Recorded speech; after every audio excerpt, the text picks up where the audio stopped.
असतो मा सद्गमय। कर्म की गति के बारे में या कर्म के प्रभाव के बारे में निश्चित अवधारणा नहीं हो सकती, क्योंकि कर्म का प्रभाव लौकिक और लोक रीतियों से जुड़ा हुआ है। हमारे यहाँ पे जिन कर्मों को अच्छा समझा जाता है, कुछ समुदायों में उन कर्मों को अच्छा नहीं समझा जाता।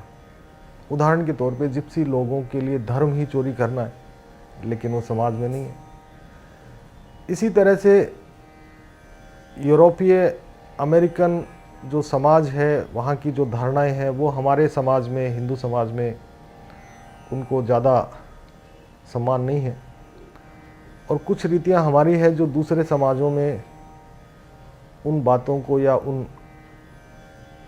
कर्म व्यवसायों को बहुत सम्मान नहीं मिलता।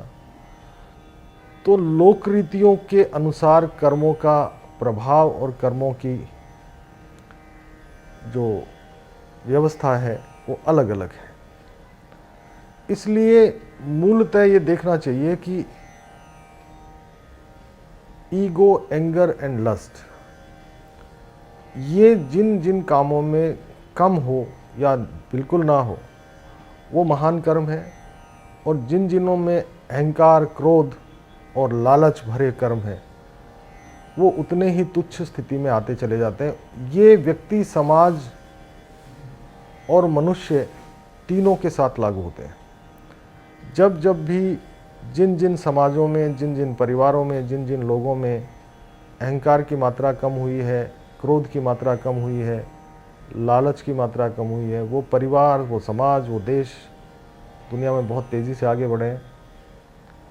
सो कर्म का निश्चित सिद्धांत तो किसी के पास भी नहीं हो सकता, लेकिन इन तीन चीज़ों से अगर उसको बचा के रखा जाए तो वो कर्म महान होने की निश्चित घटनाएं हमारे समाज में, हमारे लोगों में देखने को मिलती है।